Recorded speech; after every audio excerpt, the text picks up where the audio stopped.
You're listening to True Crime Feed.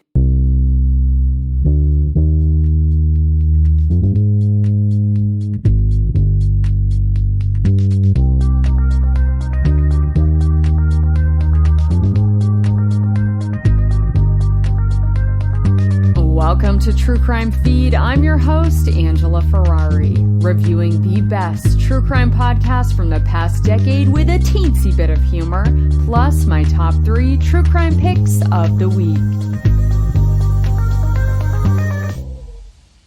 Today on the docket, we have a very special episode. For those of you who don't know this about me already, I'm the black sheep in my family in that I detest football. That's right, I said it. I could give 2 deflated balls about the Patriots. And I know that's a sacrilegious thing to say here in New England, but that's my truth. And yet, even though I despise this pigskin pastime, I still don't want to miss out on any themed parties and fun finger foods. And I especially get FOMO around the Super Bowl. You know, despite the dumb game, I do love me a halftime show, a parody commercial, and a Krabby snack.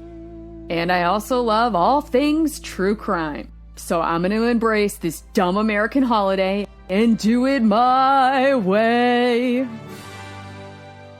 Bringing you scandalous podcasts covering football offenses committed off the gridiron.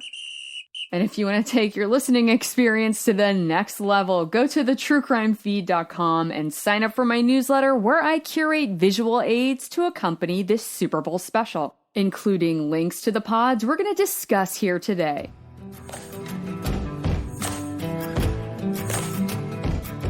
What I love about these podcasts is they go so much deeper than the sensational headlines, and we're going to start with the show Badlands and host Jake Brennan's telling of the Michael Vick case.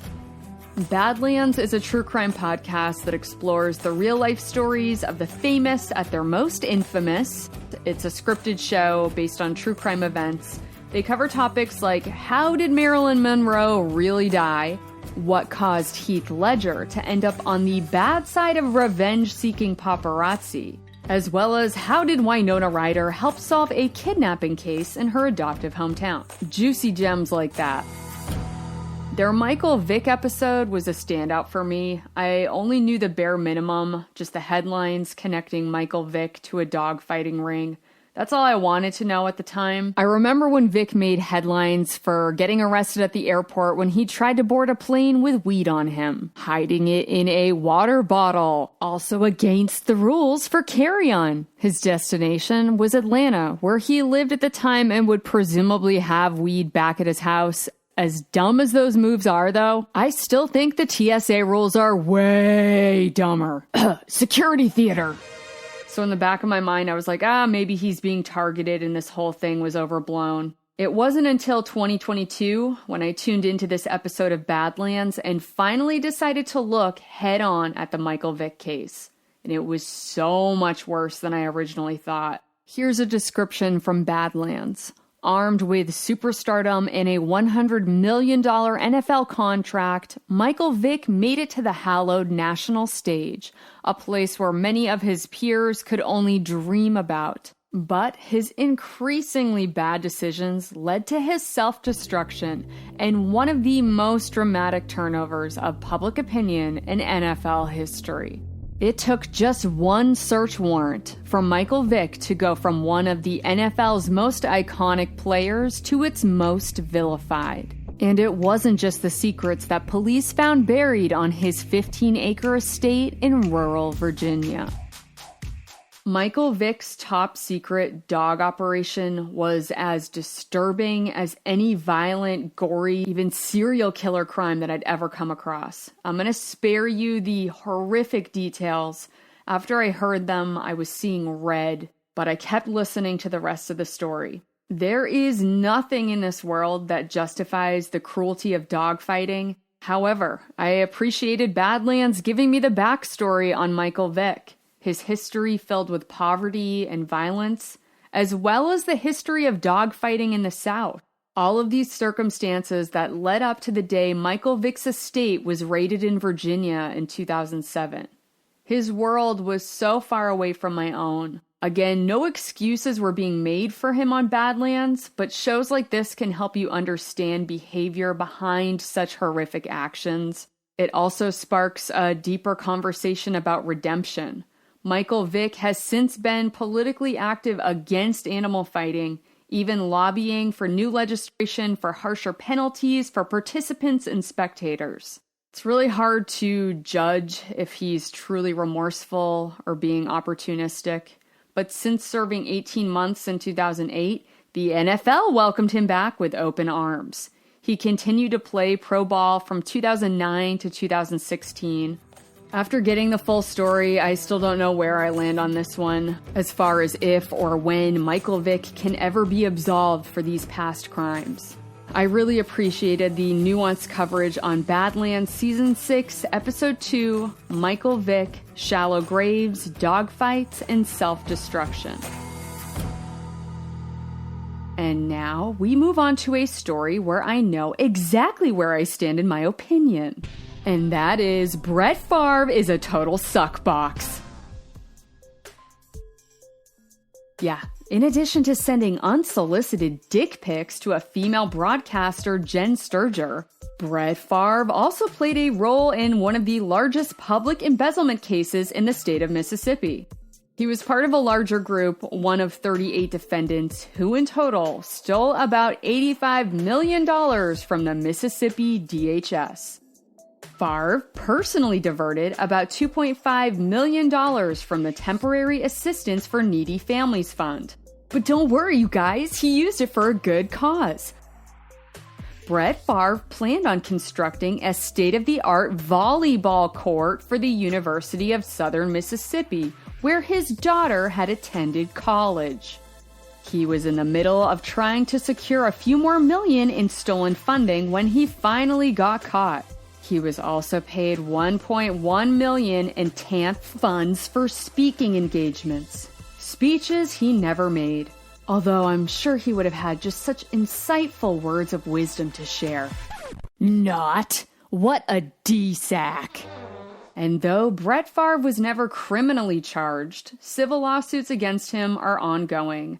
You can hear all about Brett Favre's involvement with the state of Mississippi's welfare fund scandal on the stellar comedy podcast Fraudsters. These guys did a bonus explainer all about it, so check that out if you want to learn more.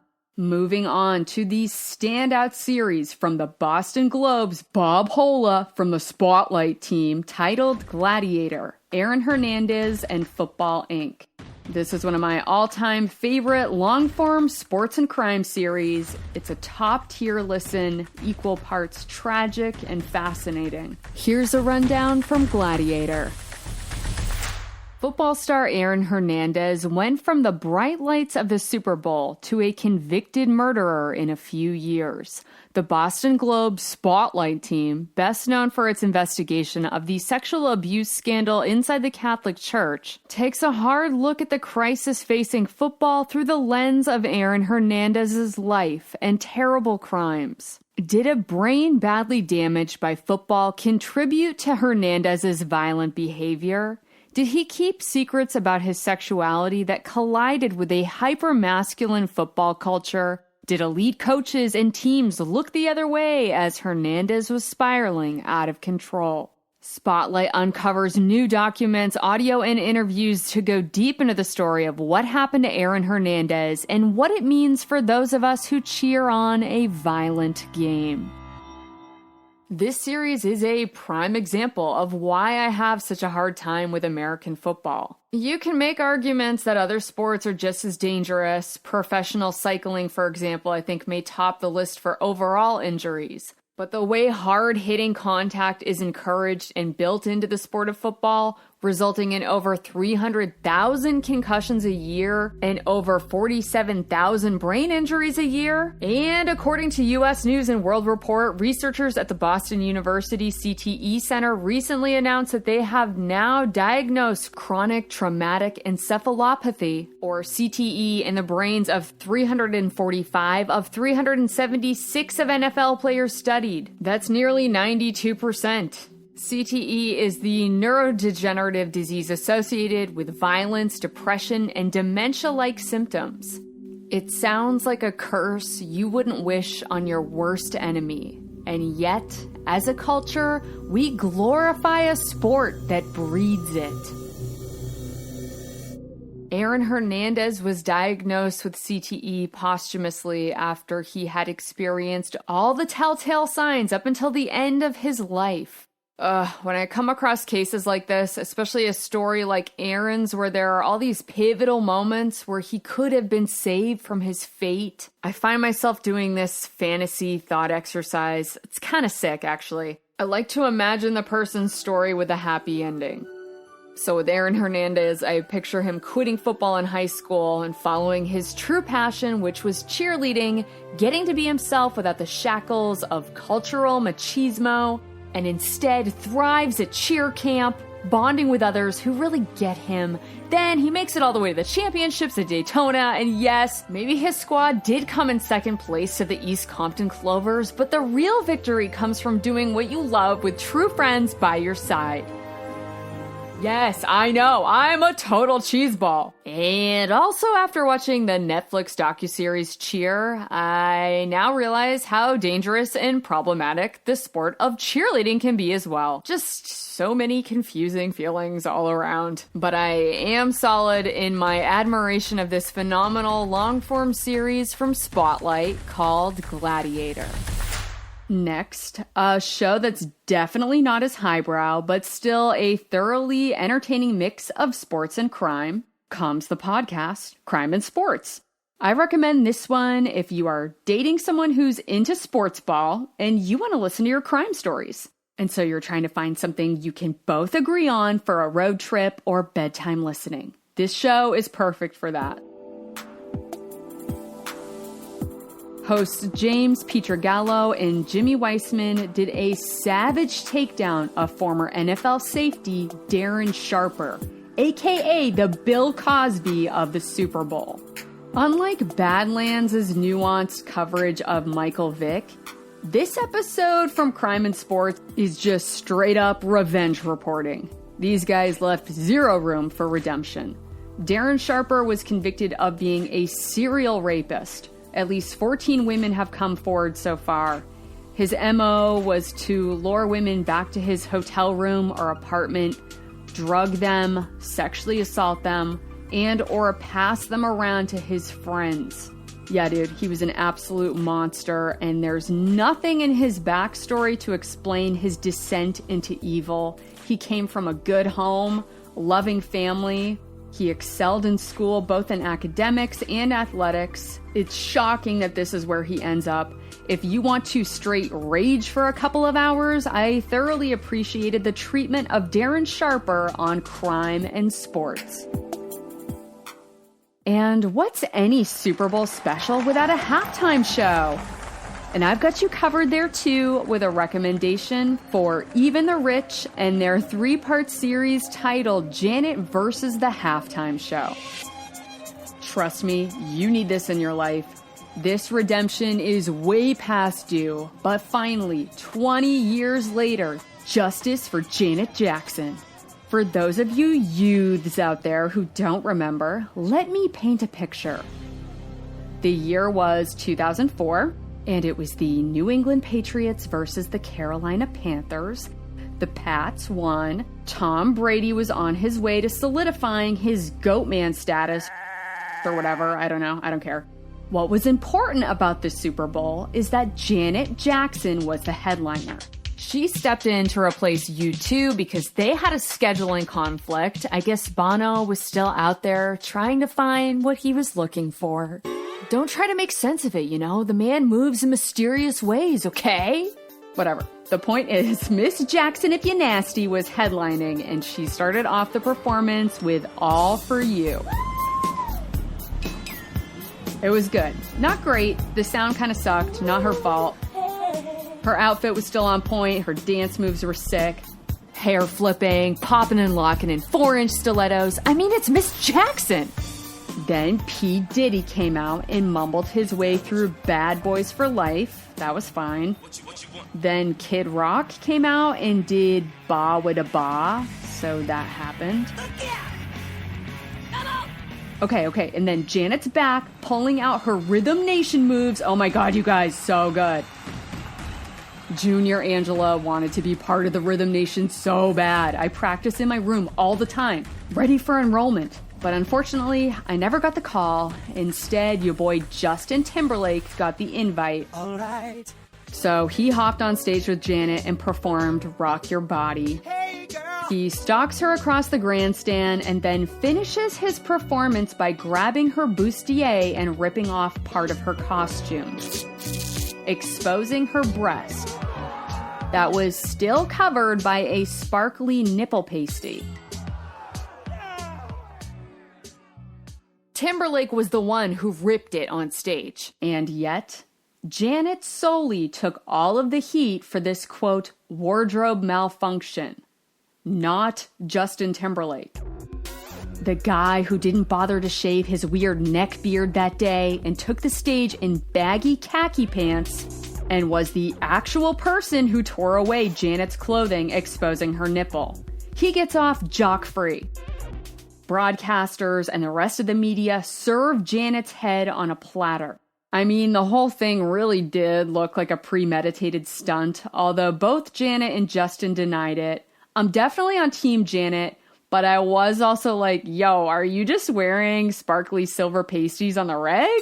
Yeah, anyway, you can see I have a lot of thoughts on this incident, so I was thrilled that hosts Alicia Skidmore Williams and Brooke Sifferin were willing to tackle this hot button issue. They get into all the awful blowback against Janet and her eventual exoneration with their 3-part retrospective on Even the Rich, Janet versus the Halftime Show.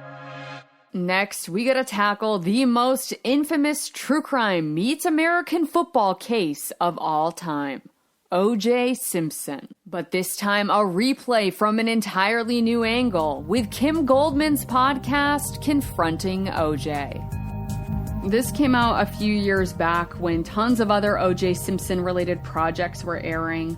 There was that incredible 5-part mini docuseries from ESPN titled O.J. Made in America. There was also that less incredible but still totally binge-worthy American crime story, The People vs. O.J. Simpson, the scripted series brought to us by Ryan Murphy, starring Sarah Paulson as the iconic Marcia Cross. And in my opinion, Cuba Gooding Jr. was completely miscast. That role would have been so much juicier with someone playing against type like a Terry Crews or even more unexpected, a Tyler Perry for the role of OJ. But there I go again, getting needlessly distracted by yet another Ryan Murphy show. No, what I actually want to talk about is the show that should have gotten way more spotlight had it not been in the shadows of these other behemoth OJ projects. Confronting O.J. from Kim Goldman was exceptional. A story we had heard so much about from a completely different perspective in an entirely innovative format. Here's the show's rundown. 25 years after the crimes that ignited the, quote, trial of the century, Kim Goldman, sister of murder victim Ron Goldman, is digging deep into the vicious crime that changed her life and many others forever. Thrust into the public eye at the age of 22, Kim was devastated when O.J. Simpson was found not guilty of the murders of his ex-wife Nicole and her brother Ron. There has been much debate and confusion about what really happened the night of those brutal murders, and for the first time, Kim gets answers to questions that have been haunting her since the trial. She sits down with prosecutors, investigators, and witnesses who never got to speak, and jurors who voted not guilty. In this 10-part series, Kim takes you on a journey as she reclaims and reflects on the part of her life that was changed permanently. This is Ronald Goldman's story and so much more. The man was usually referred to by the media as friend of Nicole Brown Simpson. In all of the exhaustive coverage, we rarely got more info about Ron. Until now. Kim tells Ron's story, and she tells it beautifully. As tough as parts of this series are, there is so much warmth and even moments of joy in the show, and that all comes from Kim. She's simply wonderful, and bonus, a great voice for radio. There are so many reasons to listen to this show, but especially if you're dealing with grief. And now that we've had some breathing room from all this rehashing of O.J. Simpson, it's the perfect time to tune in to Confronting O.J. with Kim Goldman. And finally, one last recommendation to finish out our True Crime Feetball special. A podcast episode that made me rethink and actually start to admire the sport of American football. At least the history of it anyway. And I'm also counting it as true crime because it took place at the Carlisle Indian School. Founded in 1879 in Pennsylvania, the school's motto was, "Kill the Indian, save the man." Yeah, it doesn't get more criminal than that. Despite this horrific setting, we get an extraordinary story of triumph on the gridiron presented by the podcast Radiolab. Here's the rundown. At the end of the 19th century, football is a nascent and nasty sport played by the sons of the most powerful men in the country who are literally knocking themselves out to win these gladiatorial battles. But then the Carlisle Indian School formed to assimilate the children and grandchildren of the Native American men who fought in the final Plains Wars. The kids at Carlisle took the field to face off against the new world that was destroying theirs. And along the way, they changed the fundamentals of football forever. The story is amazing. I love it so much. And bonus, I found that I could bond over this story with friends and family who are obsessed with football. The few parts of the sport that I like, the big, beautiful arc throws of the ball across the field, the ballet-like choreo, the high kicks over the goalpost. These innovations all came from the indigenous students at the Carlisle Indian School, pushing the boundaries of the sport, making it more creative and dynamic, taking up the entire space of the field, rather than fighting in the trenches for a few feet of ground. I think it's time we look to the past at how these kids changed the game and continue to innovate for the future of the sport. Find ways to play American football that result in far less head injuries, the long-term brain conditions that go hand in hand with violent crime. Rewrite these stories of football players to have happy endings, so we may continue this great American tradition celebrating with face painting, tailgate parties, and Krabby snacks. You guys, we found a weird way to kinda commemorate this football holiday. Tell me what you thought of these case recommendations / shows, and what other lesser known crime and football stories did I miss? I know there's a lot of them out there. You can email me directly at angela@thetruecrimefeed.com or join the True Crime Feed Facebook discussion group. Keep an open mind and be kind to fellow True Crime Feed friends. Even if they love football, all sports fans and Janet Jackson stans are welcome. Stay tuned till after the break to hear my top 3 podcast power ranking of the week. Hey True Crime Feed listeners, I have a teensy little ask of you. I need your help to grow my audience so I can keep the stories coming. So I'm asking you to take a moment and share True Crime Feed with 5 friends you think will enjoy the show. Like a fun, awesome pyramid scheme, but you still get to hang on to your money. Cool. And if you want extra gold stars, go to Apple Podcasts and write a review for True Crime Feed. I am an independent one-woman show, and you taking a moment to do this will help me grow and compete with the big networks out there. So thank you so much. Now back to the show. And we are back. Before we start the ranking, a quick update. Yes, I am still listening to that other football story called The Raven about former NFL star Ray Lewis's connection to a double murder in Atlanta. It's still really good, but we just have so many other amazing shows out there right now. I don't even have a miss this week. Instead, I have a top 4. So without further ado, it's game time. Here are the 4 shows currently trending that I think are worth a listen. I present to you this week's podcast power ranking. 4, 3, 2, 1. At the number 4 spot, we have Undercover, The Spy Cops. Here's a rundown from the show page. Police officer Mark Kennedy, aka Mark Stone, is unmasked by the friends and lovers he was sent to spy on. Andy Whitaker investigates how he and other, quote, spy cops operated. Officer Mark Stone infiltrated a group of climate activists in Nottingham in 2023, leaving many unanswered questions. All right, this show is super juicy. You get insight into an extreme climate activist group, plus insight into shady undercover operations. Dude, I can't believe how far some of these guys go. This story is bonkers. Really salacious stuff, especially coming from the BBC. So check out Undercover: The Spy Cops. At the number 3 spot, we have Cover Up Body Brokers. Here's a synopsis from the show page. For 8 years, Megan Hess ran Sunset Mesa Funeral Home in the small town of Montrose, Colorado. She promised clients discounts on normally expensive cremations, a seeming kindness in a town where many are poor. But in the back of the funeral home, Megan's elderly mother, Shirley, was actually dismembering the dead, and then Megan was selling the body parts, heads, torsos, legs, to companies that claim to do medical research.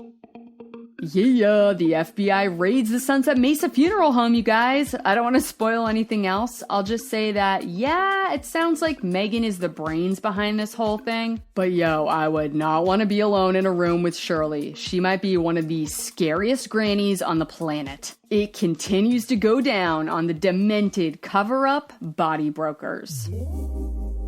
At the number 2 spot, we have Varmintown. Here's a synopsis from the show page. 2 years ago, Kyle MacLachlan, the star of Twin Peaks, calls investigative journalist Joshua Davis with a strange story. Kyle had heard a rumor that Pablo Escobar did a deal in the early 1980s with a remote coastal southern town of 300 people. In exchange for vast wealth and limitless cocaine, Escobar would be allowed to land planes and ships in the area. Over the last 24 months, Josh and Kyle investigated the rumor, journeying into Varmintown to knock on doors and find out what really happens when a fire hose of money and cocaine is turned on in a small, tight-knit community. Alright, this show was genetically engineered in a lab for my enjoyment. Nostalgia, pop culture meets more Pablo Escobar folklore, plus Kyle MacLachlan. His voice translates so well to podcast storytelling. I'm obsessed. It's just this delightfully weird adventure. I know you're gonna love it too when you tune in to Varmintown. And at the number 1 spot, we once again have Dr. Death, Bad Magic. Here's a reminder from the show page. When a charismatic young doctor announces revolutionary treatments for cancer and HIV, patients from around the world turn to him for their last chance. As medical experts praise Serhat Ghamruku's genius, the company he co-founded rockets in value to over $500 million. But when a team of researchers makes a startling discovery, they begin to suspect the brilliant doctor is hiding a secret. From Wondery, the new season of Dr. Death, Bad Magic is a story of miraculous cures, magic, and murder. Okay, I know the name of this season is, quote, Bad Magic, but I'm still shocked at how much magic there really is in this story. And I can't quite figure out, is this guy a true believer in harnessing magical powers to cure people? Or is this just all part of his act?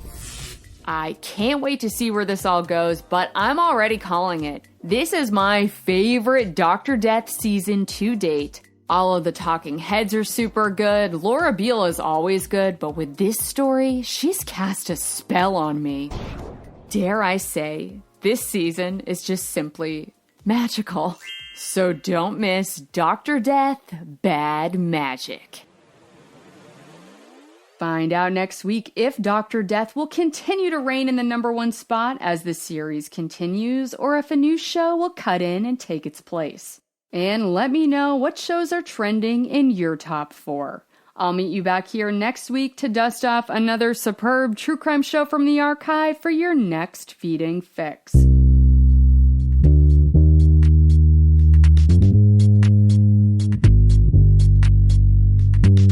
That's all for today's True Crime Feed. Don't forget to sign up for my weekly newsletter where I post links to my top 3, sometimes 4, favorite shows of the week and bring you fabulous visual aids for every episode.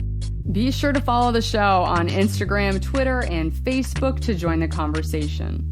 And if you enjoyed today's episode, please leave a review and tell your fellow partners in crime to tune in to True Crime Feed. It really is a huge help to grow the audience. It means the world. So thank you so much for riding along and allowing me to be your audio accomplice. Join me next week for another feeding.